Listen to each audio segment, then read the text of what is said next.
Bien. Bonsoir à tous. Bonsoir, chers frères. C'est une grande initiative, une grande journée aujourd'hui.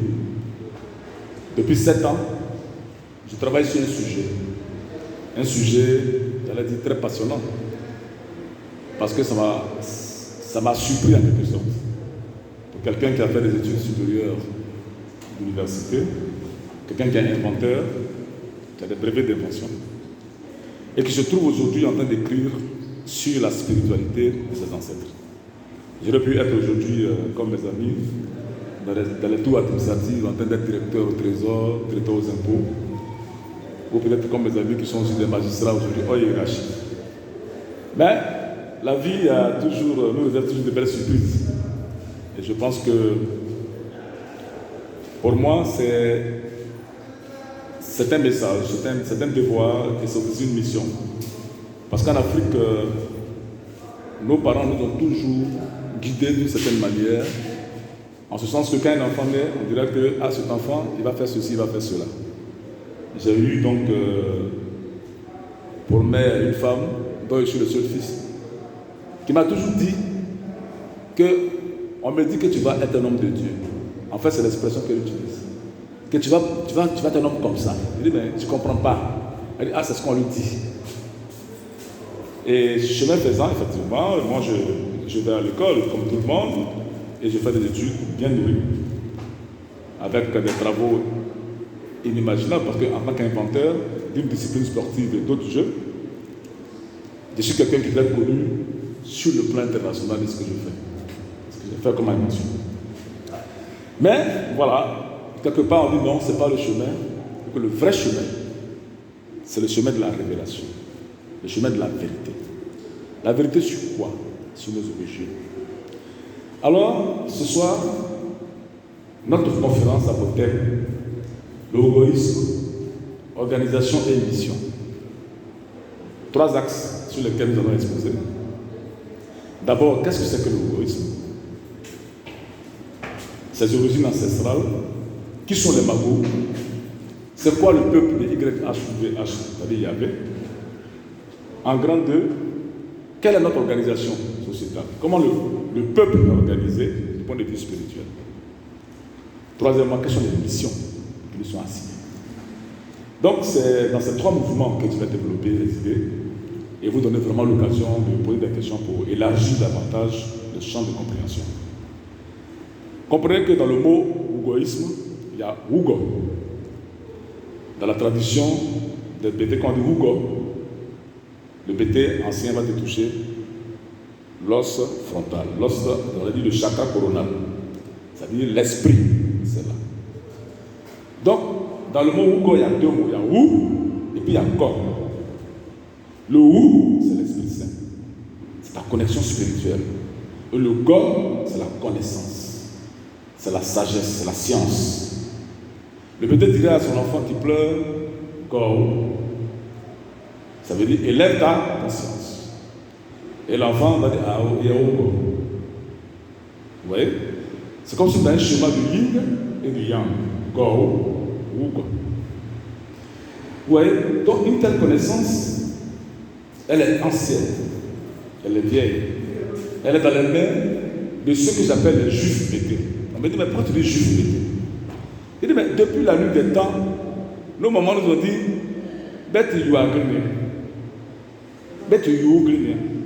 Ça veut dire, je suis un juif bété. Le mot you, en hébreu, c'est youf, c'est juif. Et bété, ça veut dire ce qui est resté. Pourquoi nous sommes restés? Abandonnés. Par qui? Mais par nos ancêtres. Quand ils quittaient la terre pour partir, ils ont dit, bon, on va laisser nos enfants ici. Il y a peut-être plusieurs raisons. Mais ils ont laissé ces juifs-là, que nous sommes. Et ils sont partis où?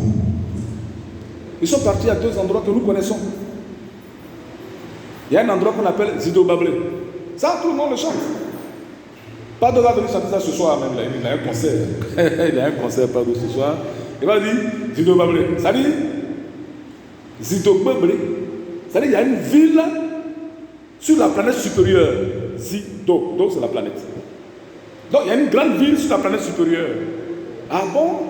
Ah, donc il y a une terre supérieure, où il y a une grande ville. Et puis il y a un autre encore qui dit Koudou. Bablé.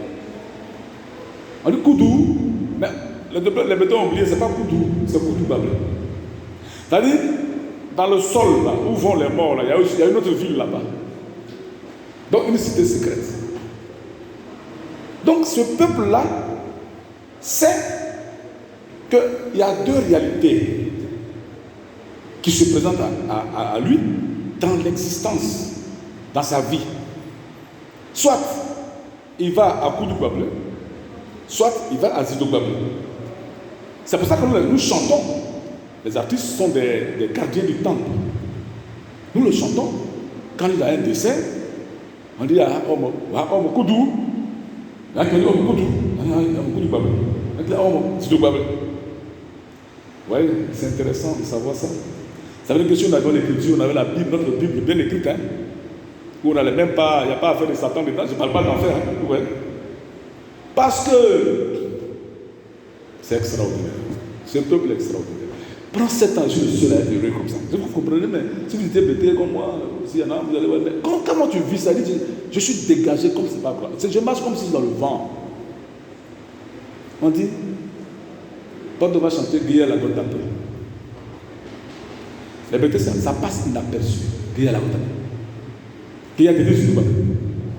Ça se détaille. Je l'ai écrit dans le livre, c'est le livre qui est là. Tout est développé dedans. Dans la tradition juive d'été, c'est pas comme l'on dit les Occidentaux. Ils disent, ouais, au jardin d'Éden, il y avait 2 arbres.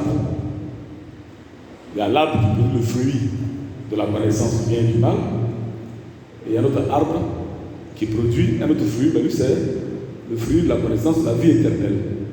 N'est-ce pas? Chez les Juifs, l'été, ce n'est pas un fruit, c'est un œuf. Guy à l'argon. L'œuf que nous appelons la connaissance. Guy à l'argon. Tapet. 3 vies. Les trois dimensions de la vie. La vie minérale, la vie minérale, l'état minéral, la vie physique. Ok? Et puis, la vie liquide. Donc, état minéral, état liquide et état solide. Donc, dans la tradition, le scientifique ancestral, c'est ça qu'il enseigne à ses enfants. Il y a un œuf, c'est-à-dire une technologie qui maîtrise ces 3 dimensions. C'est ce que les Occidentaux l'ont appelé le fruit de la connaissance du bien et du mal. Donc, la science de la matière. C'est ça qu'on vit aujourd'hui. Et puis, il y a un autre œuf. Gayatiti, si tu veux. Gayatiti. Un œuf, lui, en quoi lui, il est en rapport avec la mort? Parce que quand on dit si on parle de la mort. N'est-ce pas? Et puis, il y a un 3e œuf. On dit Zidoki. Pardon, moi je l'aime beaucoup parce que lui, il chante tout ça. Mais il ne sait pas de quoi il parle. Mais il chante ça. S'il était là aujourd'hui, il serait surpris. Quand il dit Zidoki, ça dit l'œuf qui a Zido Bablé. Zidoki, c'est l'œuf, la technologie de la vie éternelle. La science de la vie éternelle. Donc ce peuple-là, ce peuple juif d'été là, ce n'est pas un peuple de maintenant. Mais ce peuple, on va le développer, je vais expliquer pourquoi ce peuple va encore souffrir pendant longtemps, jusqu'à ce qu'il perde tous ses terres, tous ses villages.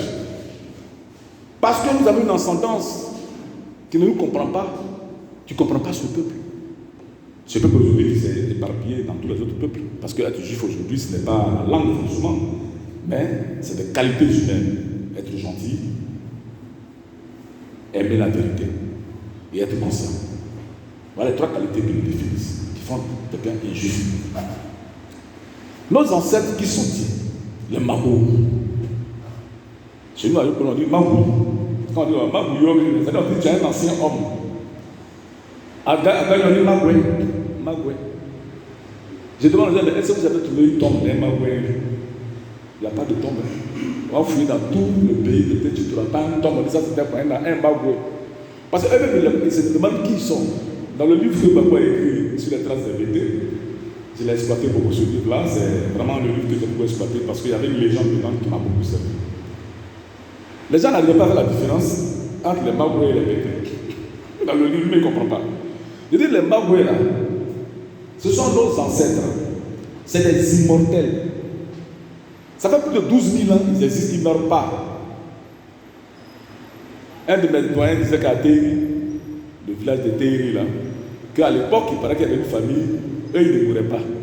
Donc il ne faut pas funérailles. Donc comme les autres mouraient qui faisaient funérailles, ils ont acheté funérailles là. Et pour que la mort arrive chez eux. Parce qu'ils ont aussi envie de pleurer. Parce qu'ils ne pleurent jamais, il n'y a pas de funérailles chez eux. Les bêtés, c'est-à-dire les juifs qui sont restés, nous venons dans une phrase, une seule phrase qui définit cette origine. Magoudou, c'est un ancien bêté qui a donné ma Magoudou. Nous sommes quittés à Magoudou.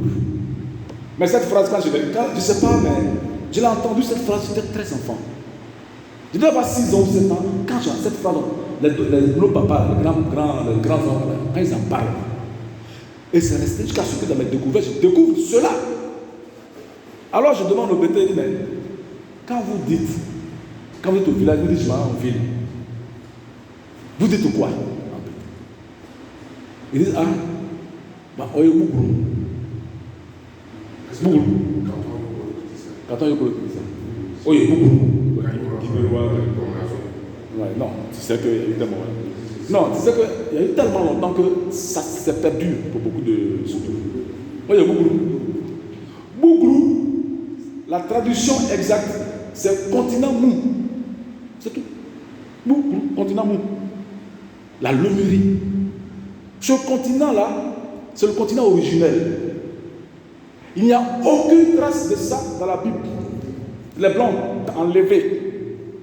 Ils ne parlent pas de ça. Pourquoi? Parce que s'ils parlent de ça, s'ils écrivent ça, il y a des peuples qui vont s'y reconnaître. La colonisation, elle n'a pas commencé aujourd'hui. Hein. Quand on parle de colonisation, ce n'est pas seulement économique, hein, c'est spirituel également. C'est la conférence aujourd'hui, c'est une conférence inaugurale, donc je suis dans les grandes généralités pour que vous compreniez. Le continent mou, c'est le continent sur lequel aujourd'hui se trouve l'océan Pacifique. C'est-à-dire entre les États-Unis et l'Inde, c'est l'océan Pacifique là. C'est là qu'était le continent. Donc quand on parle de déluge, c'est le continent qui a chuté. C'est le continent qui a subi la destruction. Et c'est tombé, et l'eau est venue se mettre sur le continent. Et les chercheurs européens, ces grands chercheurs qui ont fait des recherches sur le continent mou, ont trouvé qu'effectivement, s'ils font des recherches en profondeur de mou, ils vont trouver des vestiges pas possibles. Des choses extraordinaires.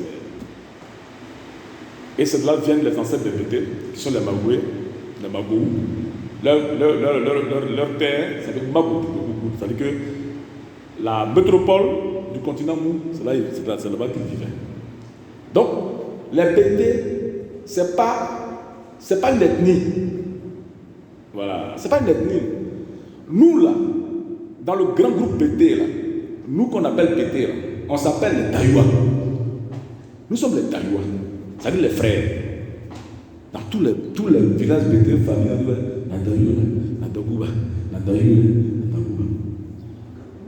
on a eu l'impression que c'est matrilinéaire. Comme je dis, matrilinéaire. Non, hein? Ça vient de la première créature divine qui a été créée sur terre, qu'on appelait Adam.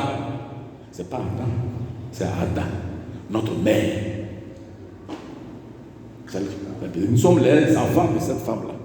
Le premier être là, c'est une femme.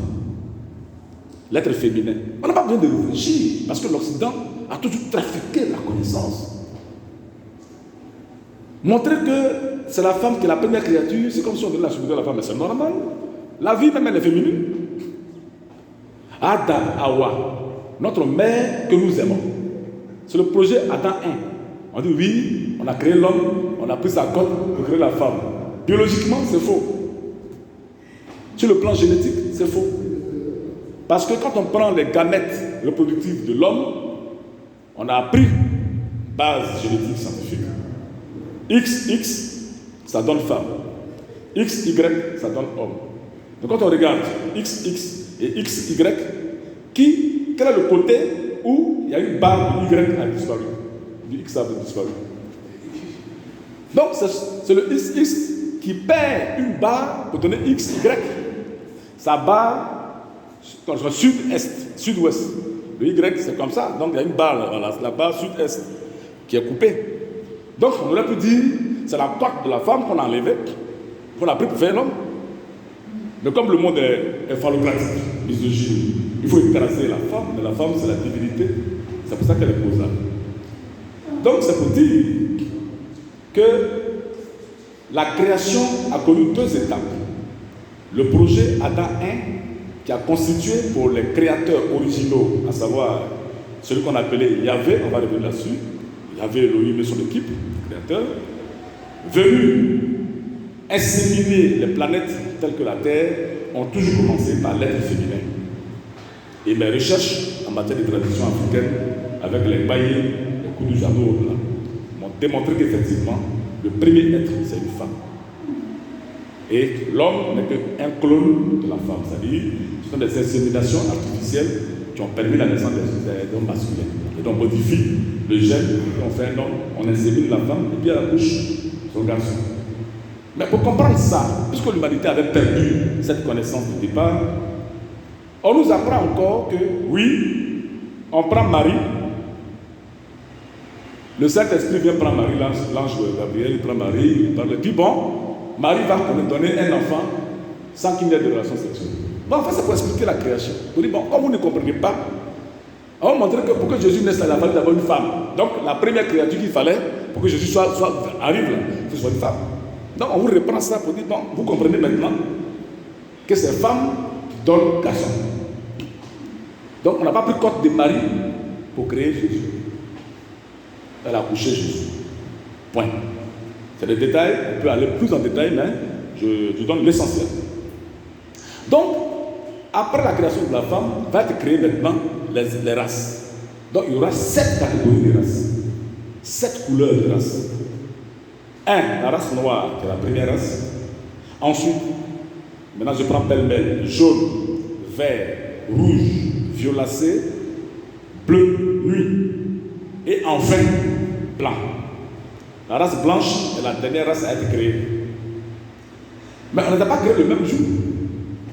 On a l'impression que c'est des septuplés que la dame a fait, non.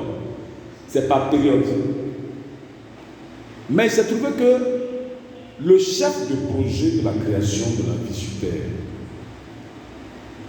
c'est celui-là qu'on appelait Lucifer, porteur de lumière. C'est un grand savant.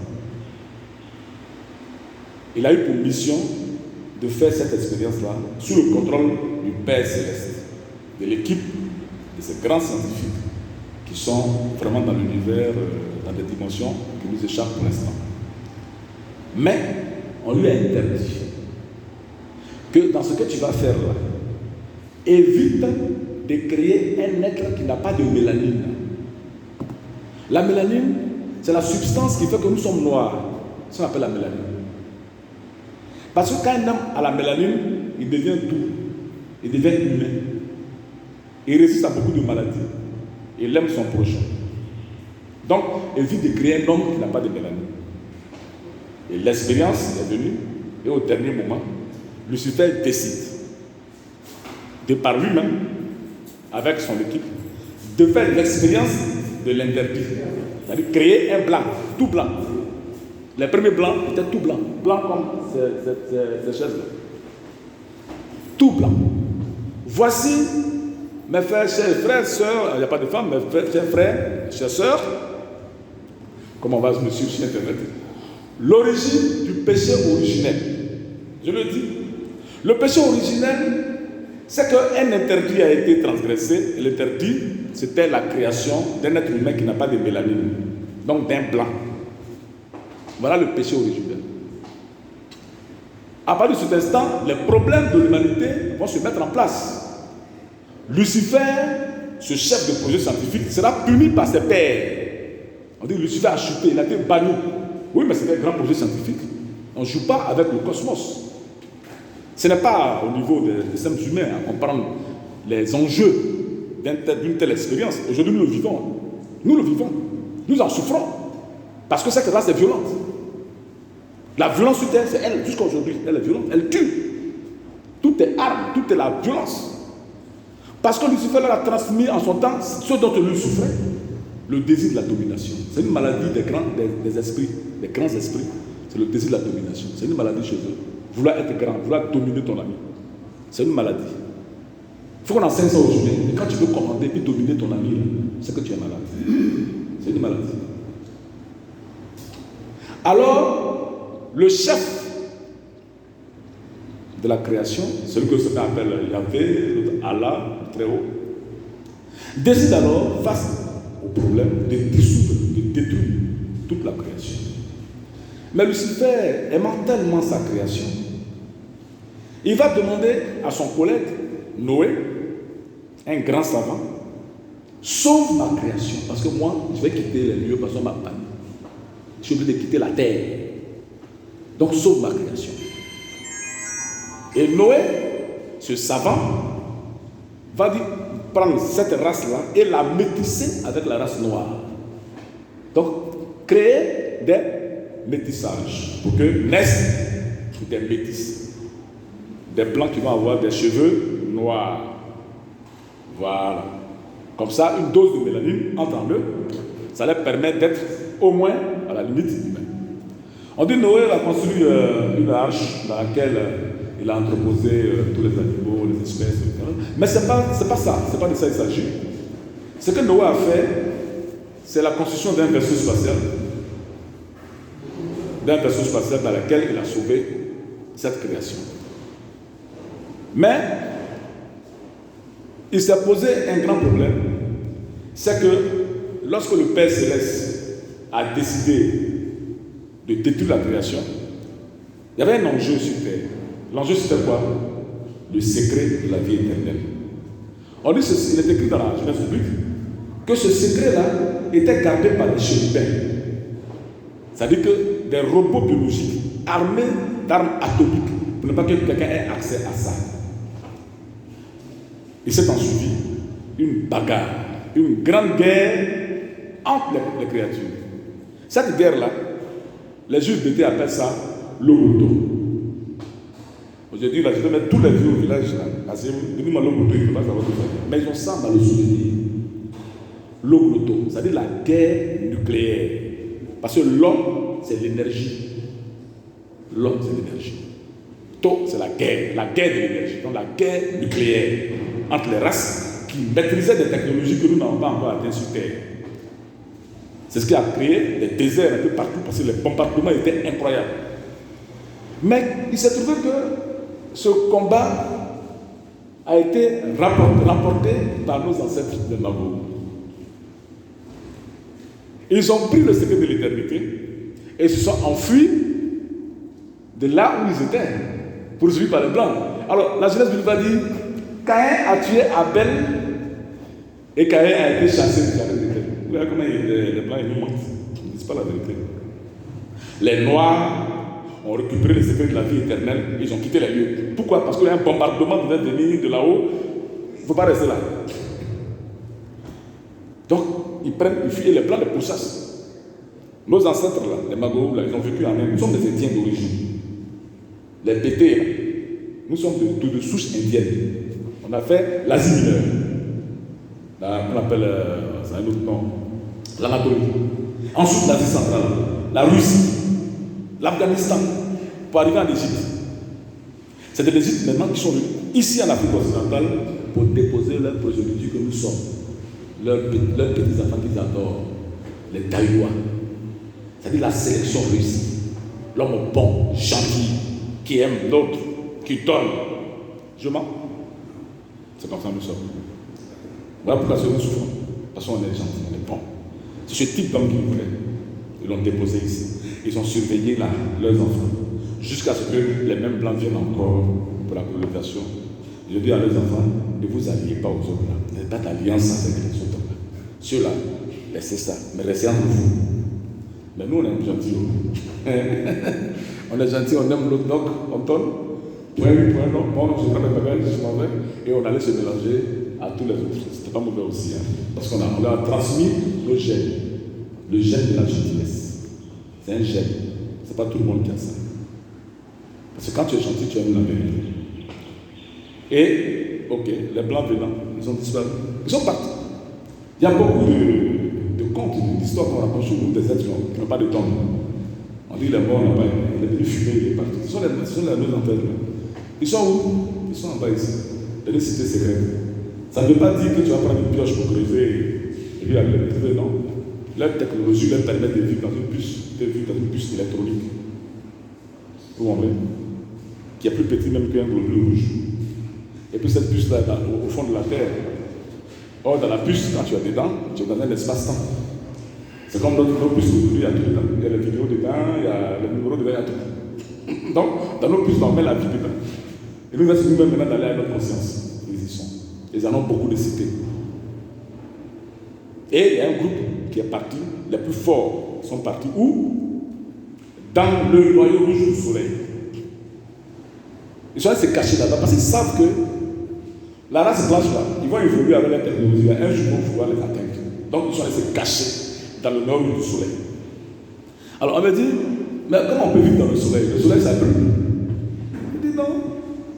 Si quelqu'un est sur une exoplanète, c'est-à-dire une planète qui est en dehors du système solaire, ils vont dire oui, ah, là c'est le soleil, hein. Est-ce que vous pouvez suivre des hommes là-bas? On dit, mais les terriens qui sont là-bas, ils vont à droite. Pourtant, nous sommes dans le système solaire, donc nous vivons dans le soleil. Maintenant, qui vivent dans le noyau. Et le BT dit, Mayo Zaron. Lago Mayo Zaron, ma zérémonie. D'ancien, les vieilles mamans, Lago Mayo, ma zérémonie. Mais quand il est à la zérémonie, toi tu vas interpréter avec ton intellect occidental, tu vas voir l'univers. Oh, la vieille mère du village, elle ne connaît pas l'univers. Elle dit, il est dans le soleil. C'est tout. L'expression Jérusalem, c'est ça que Jérusalem. Jérusalem. Voilà. Jérusalem, ça veut dire dans le royaume du soleil. Ça va se cacher, se trouve le royaume des cieux dont parle Jésus quand notre Père dit ce n'est pas aux cieux, dans le royaume des cieux. Il est dans le royaume, c'est dans l'intérieur du soleil. Jésus n'a pas fait école, ce n'est pas un intellectuel. Donc il ne connaît pas l'univers, pourquoi on parle des cieux, non. À cette époque, les gens sont concrets. C'est nous, on avait fait école des plans et puis on fait la philosophie. Donc on va chercher à traduire les choses autrement. Demande à la vieille au village de la 70 ans, la gomme madame Marcel. Son cérémonie là, c'est le soleil, hein? C'est le soleil qui donne le jour. Donc il est à l'intérieur du soleil. Et voilà cette vérité que le peuple a. Pourquoi dit-on que le peuple BT est le peuple de YHWH? Voilà. C'est un code. C'est un code. Ce code-là, c'est Moïse, le prophète Moïse à l'époque. Vous savez, en hébreu, dans la langue qu'on dit hébreu, on ne dit pas Moïse, on dit Moshe. Nous, les bétons, on dit moitié. L'expression moitié, ça veut dire va les chercher. Moïse a fait quoi? Il allait chercher les Juifs en captivité en Égypte. De son nom, va les chercher. Moitié. C'est tout. Jésus m'a embêté là. C'est Yahushua. En hébreu, on dit Yoshua. J'entends les Nestor David chanter Yoshua, Yoshua. Il y a une vidéo comme ça, c'est pas ce que ça veut dire. Yahushua, ça veut dire je me suis élevé au lieu saint. Je me tiens debout au lieu saint.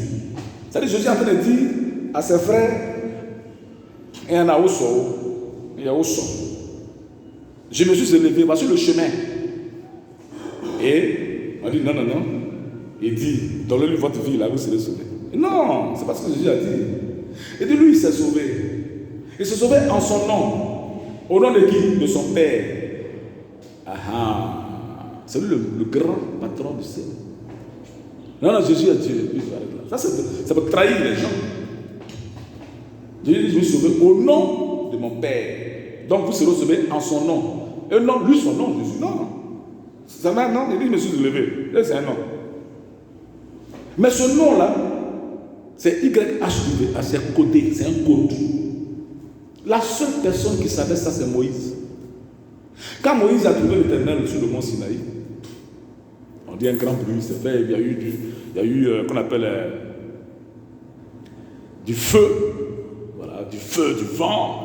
C'est le Père Céleste qui venait dans son vaisseau spatial, que le Bété appelle la Lago Tépé. À Gagnon, on dit la Lago Tépé. C'est-à-dire la calebasse d'or du Seigneur. C'est un vaisseau spatial. Et Moïse lui demande, comment tu t'appelles? Il dit, Ayez, Haché, Ayez. Ayez, Haché, Ayez. C'est ce que les kabbalistes ont écrit. Ayez, Haché, Ayez. Je le parle pour que les kabbalistes comprennent ce qu'ils ont écrit. Il dit, ça veut dire, je suis celui qui suis.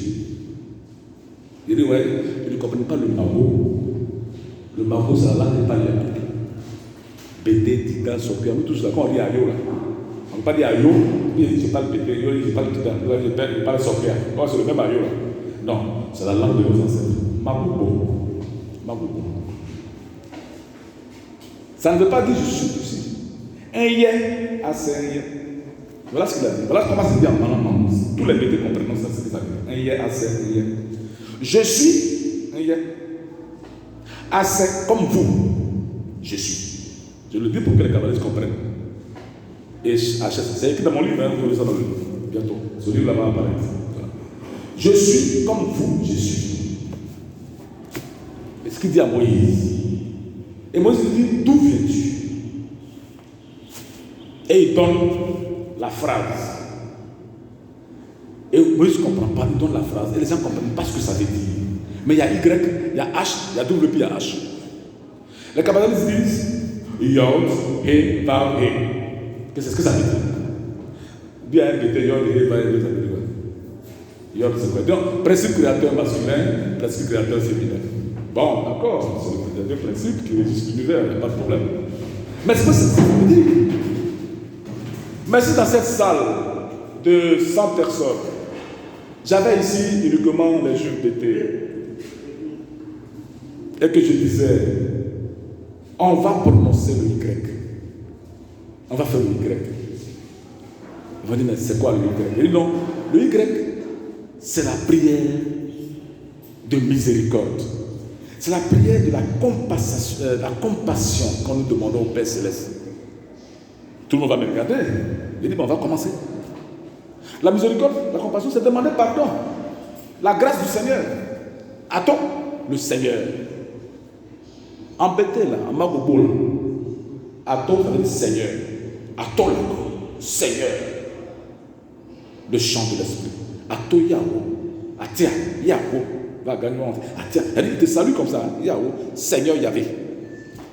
C'est extraordinaire que quelqu'un te salue dans le nom du Père Céleste. Quel amour! Mais c'est une énergie que nous dégagons tous les jours qui nous tue. Parce qu'on ne sait pas l'utiliser. Parce qu'on le dit et puis on fait n'importe quoi. On va insulter son frère après. Ah, tu as une bombe dans la bouche. Et puis toi, là où tu vas, tu éclates ça à tout moment. C'est ça. Alors je dirais au Bété, pensons à nos frères, à nos amis, à nos soeurs, à nos parents qui sont décédés. Demandons la miséricorde de à tout. Mais les Bétés le font tout le temps. Ato,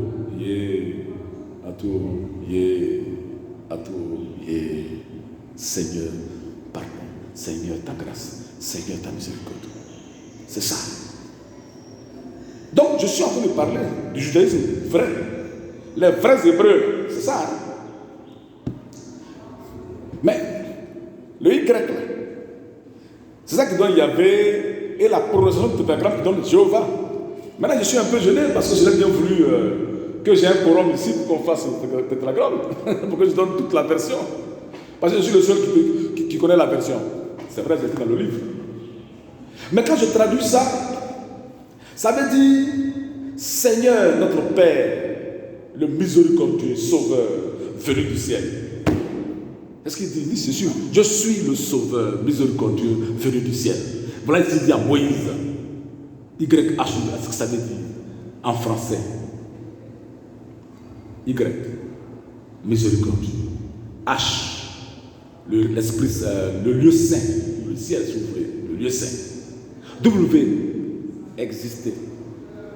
Le H dernier, sauveur. Là, l'un des petits. Oui, à moi là, oui,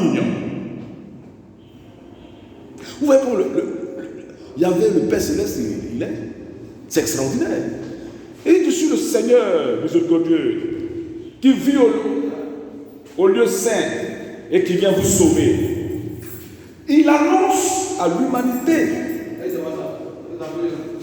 que l'humanité ne sera sauvée que quand lui, le Seigneur Sauveur, viendra sur terre. Ce n'est pas Jésus. Jésus est venu annoncer seulement ça, il peut partir. Non, ce n'est pas Jésus qui est venu sauver les gens. Je suis un messager. C'est un éclaireur. Va leur dire ça. Jésus est venu dire, bon, je vous apporte la bonne nouvelle. La bonne nouvelle, c'est quoi? Le Seigneur dit, aimez-vous les uns les autres.